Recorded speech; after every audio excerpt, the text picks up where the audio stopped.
Preparing for a personal banker at PNC interview? You've reached Candy Mentor, and this video is for you. We'll walk through 20 key questions you're likely to face. For each question, you'll see a sample answer, followed by the key points to cover. Subscribe, like, and share, and drop a topic request in the comments. Question 1. Why do you want to work as a personal banker at PNC? I'm interested in PNC because the role combines relationship banking with practical financial guidance. I like helping customers make everyday money decisions, whether that means choosing the right checking account, building savings, or understanding credit options. PNC's focus on financial wellness and digital tools also appeals to me because customers need both personal advice and convenient solutions. I see this role as a place where I can build trust, meet goals, and grow in banking. While answering, focus on PNC's customer-centered banking model, branch relationship building, financial wellness, sales and service balance, and why your communication skills fit a client-facing banking role. Question 2. What do you think a personal banker does on a day-to-day basis? A personal banker is the main relationship point for many branch customers. Day-to-day, I'd help open accounts, uncover customer needs, explain products, resolve service issues, and refer customers to specialists when needed. I'd also educate clients on digital banking, debit cards, credit options, and fraud prevention. The role is not just transactional. It's about understanding the customer's situation and offering solutions that are useful, compliant, and aligned with branch goals. Make sure to cover customer conversations, account opening, product recommendations, problem resolution, referrals, compliance documentation, digital banking education, and supporting the branch's sales and service objectives. Question 3. Tell me about a time you delivered excellent customer service. In my previous customer-facing role, a customer was frustrated because an order had been delayed and they felt no one had taken ownership. I listened first, apologized for the inconvenience, checked the issue, and gave them a clear timeline instead of a vague answer. I also followed up after the resolution. The customer thanked me because they felt heard. That experience taught me that strong service is about empathy, accuracy, and follow-through. In your answer, use a clear situation, action, result structure. Show empathy, ownership, follow-through, and connect the example to handling banking customers professionally under time pressure. Question 4. How would you uncover a customer's financial needs without sounding pushy? I would make the conversation about the customer, not the product. I'd ask open-ended questions like what they're trying to accomplish, whether they're saving for anything specific, or if they're comfortable with their current banking setup. Then I'd listen for needs such as cash flow, savings, credit, or convenience. If there's a fit, I'd explain the option clearly and ask if they'd like to explore it further. That keeps the conversation helpful, not pushy. Be sure to mention consultative questioning, active listening, life stage cues, matching needs to products, permission-based recommendations, and avoiding aggressive sales language or unsuitable solutions. Question 5. How do you handle sales goals in a banking environment? I view sales goals as a way to measure whether I'm having enough meaningful customer conversations. I'd focus on daily activity, greeting customers, asking good questions, following up, and identifying real needs. In banking, goals have to be met ethically because trust is the foundation of the relationship. I would never recommend a product just to hit a number. If I consistently understand customer needs and make appropriate referrals, results should follow. While answering, focus on ethical sales, activity discipline, customer needs, tracking progress, referrals, teamwork, and how goals should be achieved through trust rather than pressure. Question 6. A customer is upset about an overdraft fee. How would you handle the conversation? First, I'd let the customer explain the situation without interrupting, because fees can feel personal and stressful. Then I'd review the account activity carefully and explain what caused the overdraft in plain language. If bank policy allowed a fee review or waiver, I'd explore that option. I'd also discuss tools that could prevent it next time, such as alerts, balance monitoring, or overdraft protection. My goal would be to resolve the issue respectfully and educate the customer. Make sure to cover de-escalation, listening, reviewing account facts, explaining policy clearly, exploring options, documenting appropriately, and preserving the customer relationship, even if the answer is not ideal. Question 7. How would you explain the difference between checking, savings, and CD accounts to a customer? I'd explain it by purpose. A checking account is for everyday transactions like debit card purchases, direct deposit, and bill payments. A savings account is better for setting money aside while keeping access if needed. A CD usually offers a fixed term and rate, so it can fit money the customer does not need immediately. I'd ask how soon they expect to use the funds, then recommend the account structure that matches their liquidity needs and goals. In your answer, talk about purpose, liquidity, interest, transaction needs, emergency funds, time horizon, and matching the account type to how the customer plans to use the money. Question 8. What steps would you take when opening a new customer account? I'd start by welcoming the customer and understanding what they need the account for. Then I'd collect required identification and information, complete the bank's verification steps, and make sure all compliance requirements are followed. After that, I'd explain suitable account options, fees, minimums, and features. Once the customer chooses, I'd complete the application, review disclosures, discuss funding, debit card setup, online banking, and alerts. I'd finish by confirming they're comfortable using the account. Be sure to mention identification, customer information gathering, needs assessment, required disclosures, compliance checks, product selection, funding, digital setup, debit card discussion, and confirming the customer understands account terms. Question 9. How would you respond if a customer asks for a product that may not be right for them? I would slow the conversation down and ask why they want that product. Sometimes customers ask for something because they heard about it, but their actual need is different.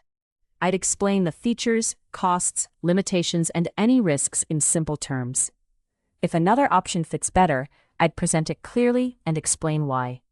Ultimately, I'd respect the customer's decision, but I'd make sure they had enough information to make an informed, suitable choice.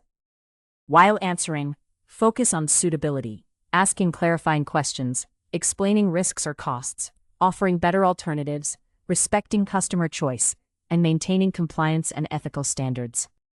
Question 10. Tell me about a time you had to meet a goal or target. In a prior role, I had a monthly target for customer enrollments in a service program. I broke the goal into weekly numbers and built it into my customer conversations instead of waiting until the end of the month. I tracked which approach worked and adjusted my wording when customers seemed confused. I finished above target because I stayed consistent. In a banking role, I'd use the same discipline with referrals, account openings, and follow-ups. Make sure to use a measurable example. Describe your plan, daily actions, obstacles, progress tracking, and final result. Then connect the lesson to branch banking performance expectations. Question 11. How would you identify opportunities to refer a customer to a mortgage, investment, or business banking specialist? I'd listen for signals in the conversation. If a customer mentions buying a home, refinancing, starting a business, managing excess cash, or planning for retirement, that could be a referral opportunity. I wouldn't try to give advice outside my role. Instead, I'd explain that PNC has specialists who can provide deeper guidance and ask permission to connect them. A warm handoff is important because it makes the customer feel supported, not passed off. In your answer, talk about listening for life events, business ownership, home buying, excess cash, retirement planning, warm handoffs, documenting referrals, and keeping recommendations within your role. Question 12. How do you build trust with customers who are new to the bank? Trust starts with how I handle the first conversation. I'd listen carefully, avoid jargon, and explain products, fees, and next steps clearly. I'd rather be transparent up front than surprise a customer later. Accuracy also matters, so I would verify information before giving answers. If I promise a follow-up, I follow through. For new customers, especially those unsure about banking, small things like patience, confidentiality, and respect can make the difference.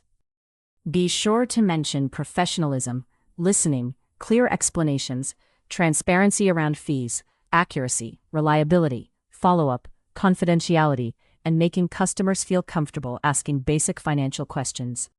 Question 13. What would you do if you suspected a customer was being targeted by fraud or a scam? I'd stay calm and look for red flags, such as urgency, secrecy, unusual withdrawals, gift card requests, or pressure from someone else. I'd ask neutral questions to understand the situation without embarrassing the customer. If I suspected fraud, I'd follow bank procedures, involve the appropriate supervisor or fraud team, and document what happened. The key is protecting the customer while staying professional and compliant. I would never accuse. I'd focus on safety and verification. While answering, focus on recognizing red flags, staying calm, asking careful questions, protecting the customer, following PNC procedures, escalating appropriately, and avoiding accusations or unauthorized promises. Question 14. How comfortable are you with digital banking tools, and how would you help customers use them?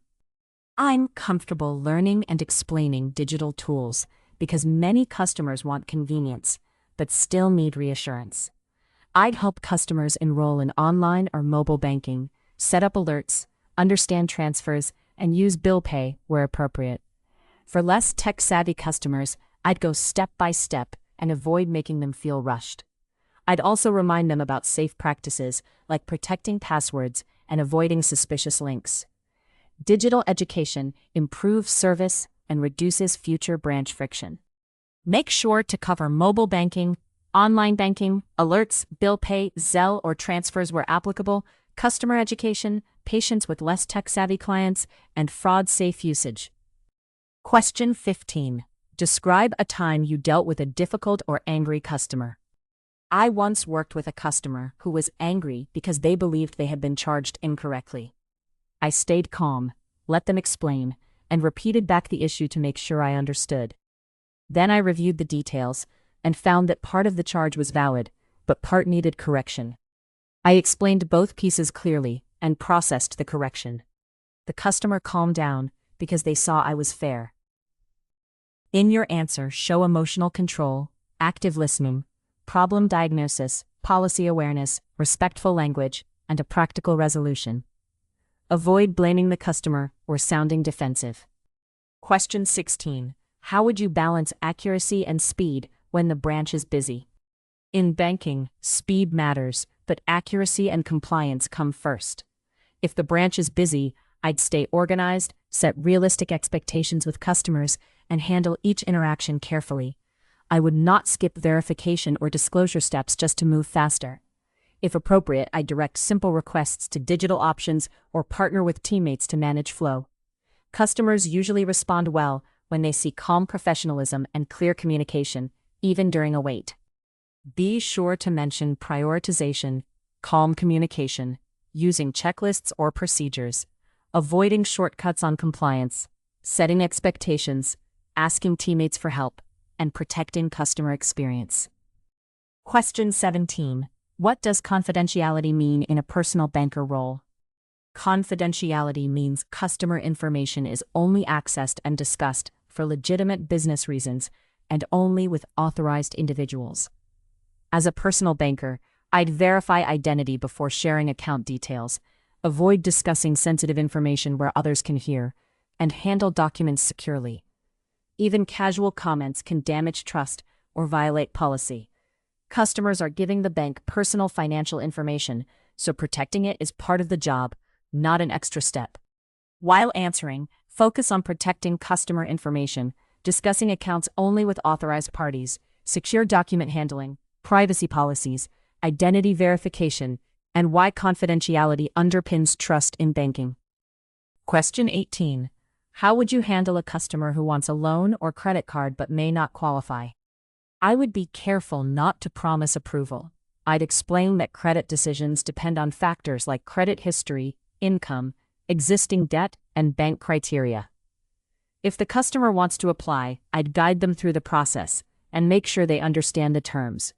If they are not approved, I'd treat them respectfully and discuss constructive next steps, such as improving credit habits, building savings, or exploring other appropriate options. The relationship should continue beyond one decision. Make sure to cover empathy, avoiding guarantees, explaining the application process, credit factors, alternative options, secured products if available, financial education, and treating declined customers with respect. Question 19. Tell me about a time you worked as part of a team. In a previous role, our team had to handle a high-volume period with limited staffing. We divided responsibilities based on strengths, communicated quickly when issues came up, and helped each other instead of staying locked into rigid tasks. I took on extra customer follow-ups so another teammate could focus on urgent requests. We got through the rush with fewer complaints than expected. In a branch, teamwork is essential because customer experience depends on the whole team. In your answer, highlight communication, shared goals, reliability, helping coworkers, resolving tension professionally, and how teamwork improves branch efficiency, customer wait times, and referral success. Question 20. Why should PNC hire you for this personal banker position? PNC should hire me because I bring the right mix of customer service, professionalism, and goal orientation.